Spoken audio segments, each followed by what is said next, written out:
Praise Lord.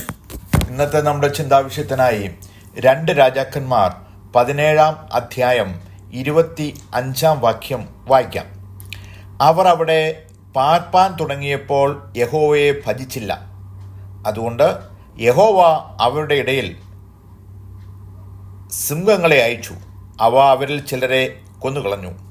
Hallelujah.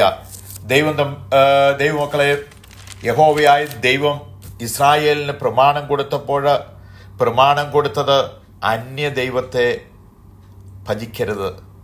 യഹോവയായ ദൈവത്തെ, നമ്മുടെ സൃഷ്ടാവായ ദൈവത്തെ തന്നെ ഭജിക്കണമെന്ന് ദൈവം ഇസ്രായേൽ മക്കൾക്ക് സീനായി പർവ്വതത്തിൽ മോശയ്ക്ക് ദൈവം എഴുതി കൊടുത്ത കൽപ്പനയാണ്. ആ കൽപ്പനകളിൽ നിന്ന് നാം വിട്ടുതിരിയുമ്പോൾ, നമ്മുടെ സൃഷ്ടാവായ ദൈവത്തെ നമ്മൾ ആരാധിക്കാതെ പോകുമ്പോൾ ദൈവം നമ്മെ നശിപ്പിച്ചു കളയുമെന്ന് ദൈവത്തിൻ്റെ വചനത്തിൽ ദൈവം നമ്മെ ഓർപ്പെടുത്തുകയാണ്. 17 അധ്യായം തുടങ്ങുന്നത് തന്നെ യഹൂദ രാജാവായ ആഹാസിൻ്റെ 12 ആണ്ടിൽ ഏലായുടെ മകനായ ഹോശയ്യ ഇസ്രായേലിന് രാജാവായി 9 സംവത്സരം വാണു. അവൻ യഹോവയ്ക്ക് അനിഷ്ടമായത് ചെയ്തു. ആ ഹോശയ്യ രാജാവ് യഹോവയ്ക്ക് അനിഷ്ടമായത് ചെയ്തു. തനിക്ക് മുമ്പുള്ള ഇസ്രായേൽ രാജാക്കന്മാരെ പോലെ അല്ല താനും. ഹല്ലേലൂയ. തനിക്ക് മുമ്പുള്ള ഇസ്രായേൽ രാജാക്കന്മാരെ പോലെ അല്ല, ദൈവത്തിന് അനിഷ്ടമായത് ചെയ്തു. അന്യദൈവങ്ങളെ ആരാധിച്ചു. അന്യദൈവങ്ങൾക്ക് ബലിപീഠങ്ങളെ പണിതു. അങ്ങനെ ദൈവത്തിന് അനിഷ്ടമായത് അവൻ ചെയ്തു. അപ്പോൾ ഇസ്രായേൽ മക്കൾ തങ്ങളെ മിസ്രയീമിൽ നിന്ന് ഫറവോന്റെ കൈ കീഴിൽ നിന്ന് വിടുവിച്ച, മിസ്രയീം ദേശത്ത് പുറപ്പെടുവിച്ചു കൊണ്ടുവന്ന തങ്ങളുടെ ദൈവമായ യഹോവയോട് അവർ പാപം ചെയ്തു. അങ്ങനെ അവർ തങ്ങളുടെ ദൈവമായ മിസ്രയീമിൽ നിന്ന്, അടിമത്തത്തിൽ നിന്ന് നമ്മുടെ വിടുവിച്ച് കൊണ്ടുവന്ന ദൈവത്തെയോട് അവർ പാപം ചെയ്തു. അന്യദൈവങ്ങളെ ഭജിക്കുകയും യഹോവ ഇസ്രായേൽ മക്കളുടെ മുമ്പിൽ നിന്ന് നീക്കിക്കളഞ്ഞിരുന്ന ജാതികളുടെ ചട്ടങ്ങളെയും അവയെ നടപ്പാക്കി ഇസ്രായേൽ രാജാക്കന്മാരുടെ ചട്ടങ്ങളെയും അനുസരിച്ച് നടക്കുകയും ചെയ്തുകൊണ്ട് ഇങ്ങനെ സംഭവിച്ചു. ഹല്ലേലൂയ. ദൈവം അന്യദൈവങ്ങളെ ഭജിക്കരുതെന്ന് ദൈവം പറഞ്ഞിട്ട് അവർ അന്യദൈവങ്ങളെ ഭജിക്കുന്നതായി നമ്മളവിടെ കാണുകയാണ്. ഇസ്രായേൽ മക്കളുടെ മുമ്പിൽ നിന്ന് നീക്കിക്കളഞ്ഞ ജാതികളുടെ ചട്ടങ്ങൾ, ഇസ്രായേൽ മക്കളുടെ മുമ്പിൽ അവർ ജാതികളുടെ ചില ചട്ടങ്ങൾ അവർ നടത്തിക്കൊണ്ടിരുന്നു. മോശ മുഖാന്തരം അവരോട് പറഞ്ഞു, അത് അരുത്, അത് ദൈവത്തിന് അനിഷ്ടമാണ്. അത് അവർ നടപ്പിലാക്കി. അങ്ങനെ ദൈവത്തിന് ഹല്ലേലൂയ, ദൈവത്തിന് അവരോട് വളരെ ദേഷ്യമുണ്ടായി. എന്നാൽ യഹോവ സകല പ്രവാചകന്മാരും ദർശകന്മാരും മുഖാന്തരം ഇസ്രായേലിനോടും യഹൂദന്മാരോടും നിരന്തരം ദുർമാർഗങ്ങളെ വിട്ട് ഞാൻ ഞങ്ങളുടെ പിതാക്കന്മാരോട് കൽപ്പിച്ചതും എൻ്റെ ദാസനായ പ്രവാചകൻ മുഖാന്തരം നിങ്ങൾക്ക് അയച്ചതുമായ ന്യായപ്രമാണത്തിന് ഒത്തവണ്ണം ഒക്കെയും എൻ്റെ കൽപ്പനകളും ചട്ടങ്ങളും പ്രമാണിച്ച് നടപ്പീനെന്ന് സാക്ഷീകരിച്ചു. ഹല്ലേലൂയ. പ്രവാചകന്മാർ മുഖാന്തരം, ഹല്ലേലൂയ, ദൈവദാസന്മാർ മുഖാന്തരം ഇസ്രായേൽ മക്കളോട് പറഞ്ഞു, ദൈവമക്കളെ, നിങ്ങൾ എൻ്റെ ചട്ടങ്ങളും പ്രമാണങ്ങളും അനുസരിച്ച് ജീവിക്കണം. എൻ്റെ ചട്ടങ്ങളും പ്രമാണങ്ങളും അനുസരിച്ച് ജീവിച്ചില്ലെങ്കിൽ ഹല്ലേലൂയ, എൻ്റെ കോപം ജ്വലിക്കും, ഞാൻ നിങ്ങളെ നശിപ്പിച്ചു കളയുമെന്ന് പറയുകയാണ്. അങ്ങനെ ഒക്കെ അവരോട് പറഞ്ഞിട്ടും അവർക്ക് ദൈവത്തിൻ്റെ വചനം അനുസരിക്കുവാൻ അവർക്ക് സമയമില്ലായിരുന്നു, അവർക്ക് മനസ്സില്ലായിരുന്നു. അതുകൊണ്ടാണ് ഹല്ലേലൂയ ദൈവം അവരുടെ പാർപ്പിടങ്ങളിലേക്ക് ഹല്ലേലൂയ സിംഹത്തെ അയക്കുകയാണ്. ഹല്ലേലൂയ. അവരെ പാർപ്പാൻ തുടങ്ങിയപ്പോൾ യഹോവയെ ഭജിച്ചില്ല. അതുകൊണ്ട് അവരുടെ ഇടയിൽ സിംഹങ്ങളെ അയച്ചു. ദൈവത്തെ അവർ ആരാധിച്ചില്ല. അതുകൊണ്ട് അന്യദൈവങ്ങളെ അവർ ആരാധിച്ചു. അന്യദൈവങ്ങൾക്ക് ബലിപീഠങ്ങളെ പണിതു. മിസ്രയീമിൽ നിന്ന് ഇസ്രായേലിനെ കൊണ്ടുവന്ന ഹല്ലേലൂയ ദൈവത്തിന്റെ അത്ഭുതങ്ങളെ അവർ മറന്നുകളഞ്ഞു. ചെങ്കടലിൽ വിഭാഗിച്ച ദൈവത്തെ അവർ മറന്നുകളഞ്ഞു. കാടായും മന്നയും കൊടുത്ത് ഹല്ലേലൂയ മരുഭൂമിയിൽ കൂടി നടത്തിയ ദൈവത്തെ അവർ മറന്നുകളഞ്ഞു. ഹല്ലേലൂയ. അതുകൊണ്ട് ദൈവം അവരോട് കോപിക്കുകയും ദൈവം സിംഹത്തെ അയച്ച് അവരിൽ അധികായകന്മാരെ കൊന്നുകളയുകയും ചെയ്തു. ഹല്ലേലൂയ. ലേവ്യ പുസ്തകത്തിൽ പറയുകയാണ്, ഞാൻ നിങ്ങളുടെ ഇടയിൽ കാട്ടുമൃഗങ്ങളെ അയക്കും, അവ നിങ്ങളെ മക്കളില്ലാത്തവരാക്കും. ഹല്ലേലൂയ. ദൈവം പറയുകയാണ്. ലേവ്യ പുസ്തകത്തിൽ ദൈവം 26 അധ്യായം 22 വാക്യത്തിൽ പറയുകയാണ്, ഞാൻ നിങ്ങളുടെ ഇടയിൽ കാട്ടുമൃഗങ്ങളെ അയക്കും, അവ നിങ്ങളെ മക്കളില്ലാത്തവരാക്കും, നിങ്ങളുടെ മക്കളെ കാട്ടുമൃഗങ്ങൾ തിന്നുകളയുമെന്ന് ദൈവം പറയുകയാണ്. ആരോടാണ് പറയുന്നത്?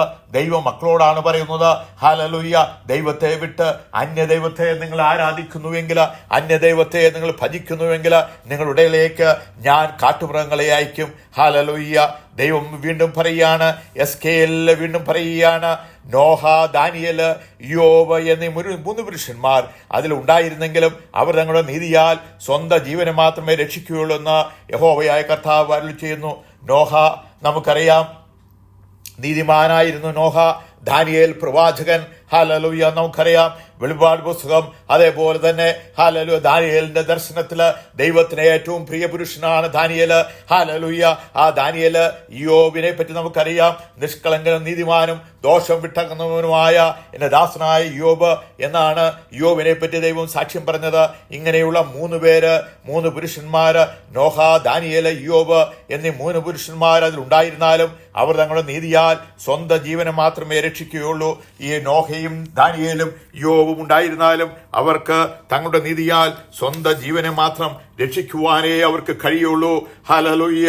അവർ തങ്ങളുടെ നീതിയാൽ സ്വന്തം ജീവൻ രക്ഷിക്കുകയുള്ളൂ എന്ന് യഹോവയായ കർത്താവ് ഹല്ലേലൂയ ഹല്ലേലൂയ പറയുകയാണ്. Hallelujah hallelujah. നോഹയുടെ പുസ്തകത്തില് പറയുകയാണ്, ഹല്ലേലൂയ, ഞാനൊരു എബ്രായർ കടലിങ്കരയുണ്ടാക്കിയ സ്വർഗീയ ദൈവമായ യഹോവയെ ഞാൻ ഭജിച്ചു വരുന്നു എന്നാണ് പറയുന്നത്. ഒരു ദൈവമകന്റെ ഹല്ലേലൂയ യോന പറയുകയാണ്, ഞാനൊരു എബ്രായർ. ഹല്ലേലൂയ. യോനയോട് ചോദിക്കുവാണ്, നീ 4 ക്വസ്റ്റ്യൻ യോനോട് ചോദിക്കുകയാണ്. നീ എവിടത്തുകാരൻ? നിന്റെ തൊഴിലെന്ത്? നീ എവിടെ നിന്ന് വരുന്നു? നീ എങ്ങോട്ട് പോകുന്നു എന്ന് യോനയോട് ചോദിച്ചപ്പോൾ യോന പറയുകയാണ്, ഞാനൊരു എബ്രായരാണ്, കടലും കരയും ഉണ്ടാക്കിയ സ്വർഗീയ ദൈവമായ യഹോവയെ ഭജിച്ചു വരുന്നു. ഹല്ലേലൂയ. ദൈവമക്കളെ, നമ്മുടെ ജീവിതത്തിൽ നമ്മുടെ സാക്ഷ്യം അങ്ങനെയായിരിക്കണം. ഞാനൊരു എബ്രായനാണ്, ഞാനൊരു എബ്രായ നദി കടന്നവനാണ്, ഞാൻ സ്നാനപ്പെട്ടവനാണ്, ഞാൻ ദൈവത്തിന്റെ മകനാണ്. ഹല്ലേലൂയ. കരയും കടലും ഉണ്ടാക്കിയ സ്വർഗീയ ദൈവമായ യഹോവയെ ഭജിച്ചു വരുന്നു. അതാണ് എൻ്റെ തൊഴില്. നമ്മൾക്ക് ഹല്ലേലൂയ ഈ ലോകത്തിൽ പല തൊഴിലുകളുണ്ട്. നമ്മളോട് ചോദിച്ചാൽ പല തൊഴിലുണ്ടെന്ന് നമ്മൾ പറയും. പക്ഷെ യോന പറയുകയാണ്, എന്റെ തൊഴില് കരയും കടലും ഉണ്ടാക്കിയ യഹോവയെ ഭജിച്ചു വരുന്നു. അതാണ് എന്റെ തൊഴില്. അങ്ങനെയായിരിക്കണം നമ്മുടെ സാക്ഷ്യം. ദൈവത്തെ ഭജിച്ചു വരുന്ന, ദൈവത്തെ ആരാധിക്കുന്ന ഹല്ലേലൂയ ദൈവ പൈതലായിരിക്കണം നമ്മൾ. അതാണ് ആ ഒരു സാക്ഷ്യമാണ് നമ്മളിൽ നിന്ന് ദൈവം ആഗ്രഹിക്കുന്നത്. ദൈവമക്കളെ, നമ്മുടെ കുരുവാക്യത്തിലേക്ക് വരാം. 2 രാജാക്കൻ 17 അധ്യായം 25 വാക്യം. അവരവിടെ പാർപ്പാൻ തുടങ്ങിയപ്പോൾ യഹോവയെ ഭജിച്ചില്ല. അതുകൊണ്ട് യഹോവ അവരുടെ സിംഹങ്ങളെ അയച്ചു, അവരിൽ ചിലരെ കൊന്നുകളഞ്ഞു.